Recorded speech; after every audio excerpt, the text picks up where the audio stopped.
Com o número de infectados e mortos pelo coronavírus 19 em assustador crescendo no país, na Europa e no mundo, ainda faz sentido falarmos de Deus? Se sim, de que Deus?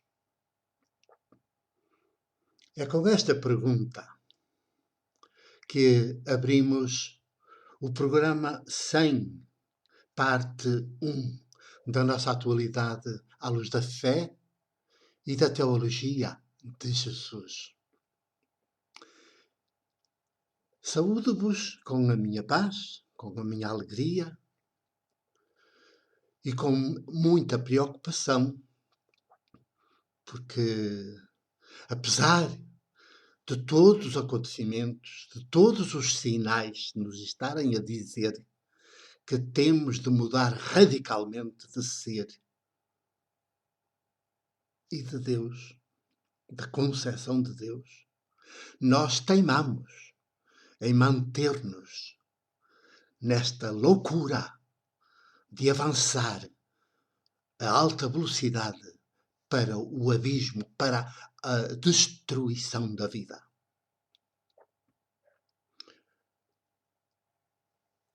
Com o número de infectados e de mortos pelo coronavírus em assustador crescendo no país, na Europa e no mundo, ainda faz sentido falarmos de Deus? E se sim, de que Deus? A pergunta é pertinente e justifica-se porque as TVs do país e do mundo parece que reduzem todos os acontecimentos cotidianos ao coronavírus 19 e aos números, repetidos até à exaustão e até à náusea durante cada dia. Não sabem quase de outras coisas, de outros assuntos, senão de coronavírus e das eleições dos Estados Unidos, que estão aí, agora mesmo, iminentes. Mas há que tempos que só se fala disso. E depois abre umas exceçõesitas para o futebol sem gente nas bancadas.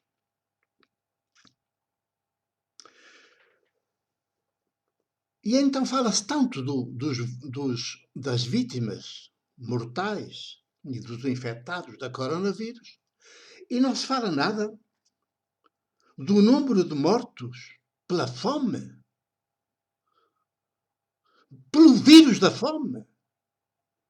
Também ele um vírus provocado, criado pelo sistema de poder.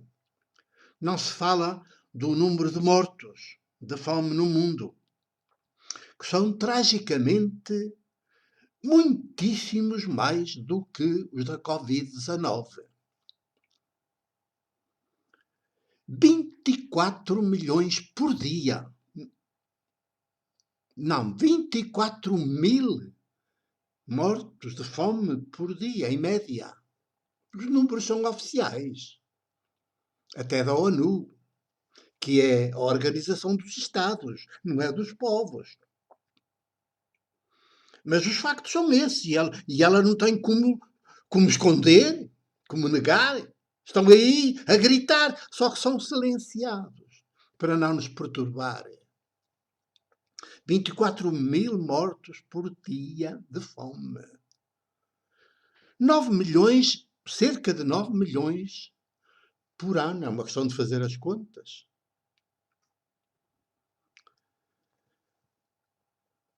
Mortos, também depois os mortos das guerras, que prosseguem aí silenciadas, mas que, pelo facto de serem silenciadas, não deixam de ser reais, matam. E matam também aos milhares. E os que sobrevivem aos ataques destruidores sobrevivem em condições que a gente quase apetece perguntar se não era melhor ter morrido mesmo. Porque são condições absolutamente trágicas, indescritíveis de dor. E as televisões não mostram, não é? E falam. Porquê? Porque não são dos povos, são do grande mercado, do grande capital, do culpado, do criminoso que provoca estes crimes. Elas são dele e, portanto, silencia os seus crimes. Nem os mortos da estrada, nem os mortos por refugiados que não chegam ao destino, ou que são acolhidos em condições miseráveis de vergonha, que nos deviam tirar o sono e o apetite para comer quando nos sentamos à mesa. É bom que se saiba que, à luz da fé e da teologia de Jesus, a hipótese de Deus não é sequer necessária. E o desejável e saudável é que nunca chega a ser formulada a hipótese de Deus.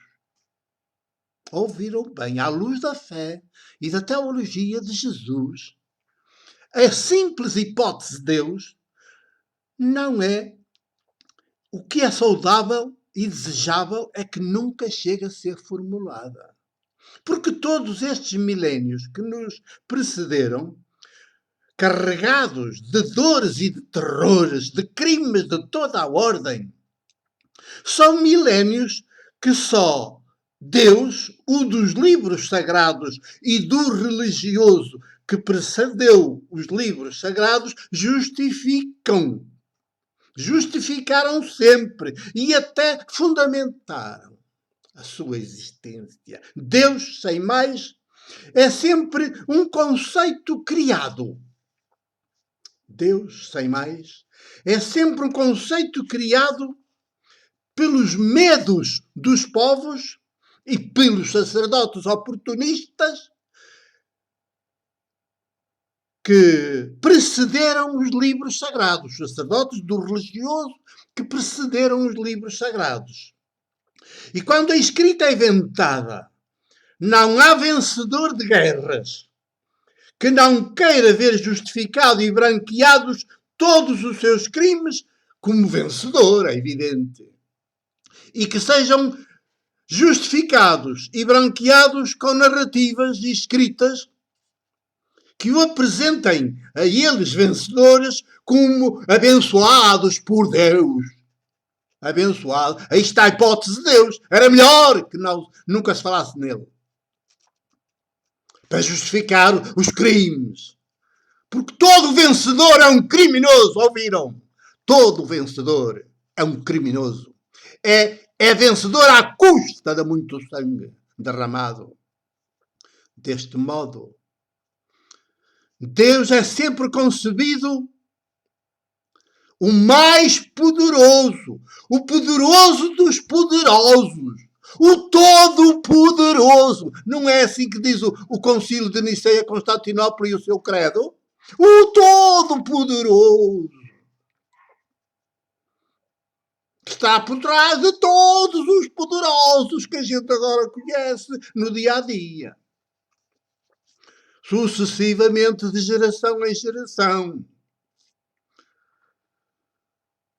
Nisto temos estado até entrarmos no terceiro milénio do cristianismo e da sua Bíblia.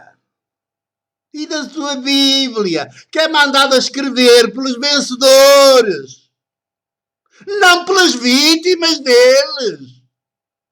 Mandada escrever pelos vencedores da história, precisamente para justificar e branquear todos os seus crimes. Até serem vencedores e ficarem no poder e depois no poder, no exercício do poder. E eles aí estão hoje. Bem à vista de toda a gente. São os senhores chefes de Estado. com os Trumps e os outros todos, os Bolsonaros, como o Nero no passado, e os outros imperadores, tudo crime, tanto sangue derramado com justificação nos livros sagrados que eles mandaram escrever, não as suas vítimas. Porque antes da Bíblia do cristianismo, judeu ao cristianismo melhor, há os 1000 anos de Bíblia hebraica. Também já foi a dinastia e a casa real de David Salomão que mandou escrever, pois, para justificar o sangue todo derramado que fez. Sem este Deus, não teríamos hoje os Estados superorganizados e tão centralizadores, armados até aos dentes e que são os donos disto tudo. Até de Deus são donos. Eles é que mandam em Deus. Usam a seu belo prazer. Neste contexto, neste contexto ocidental, o topo dos topos é o poder e o seu Deus. Das igrejas, no caso concreto do Ocidente, da Igreja Católica imperial, com o Papa Francisco à frente neste momento, de que toda a gente gosta, porque é o vencedor, é o Estado vencedor, o poderoso dos poderosos. Uma blasfémia organizada.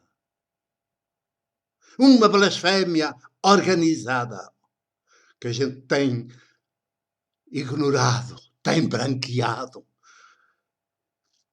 A este abismo de infectados e mortos por todo o tipo de vírus, com destaque para o da fome, das guerras, todas consideradas santas, nos trouxe a invocação do nome de Deus. Ouviram? Nos trouxe a invocação do nome de Deus.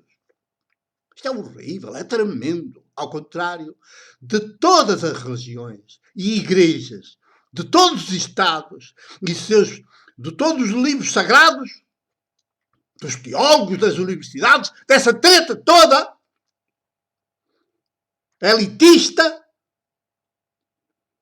Jesus, o filho de Maria, Jesus, o camponês artesão de Nazaré, não fala sequer de Deus.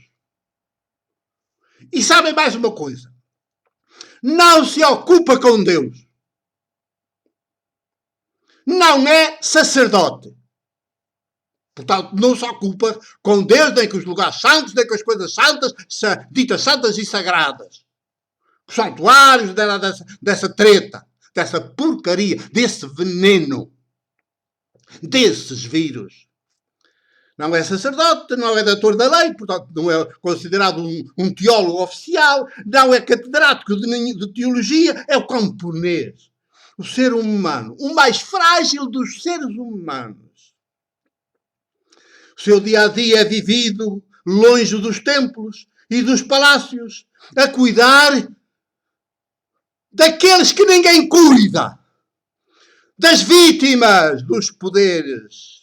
Não é um fabricador de vítimas, não é um vencedor, é tão solidário e tão ocupado com as vítimas para as consciencializar e elas se levantarem, que acaba ele próprio a vítima maior das vítimas. Feita por quem? Evidentemente pelos poderes, que não lhe perdoam em nome do seu próprio Deus, o Deus do poder. Não o que se nos revela em Jesus de Nazaré, que ele nunca invoca, com o qual não se preocupa, não cuida, como os sacerdotes, só cuida das vítimas, e nas vítimas está o Deus de Jesus, que nunca ninguém viu, e é com esse que nos podemos reabilitar, refazer, recriar, criar um novo mundo. É com ele, ou sim ou não, está tudo nas nossas mãos a decisão. Até já à segunda parte.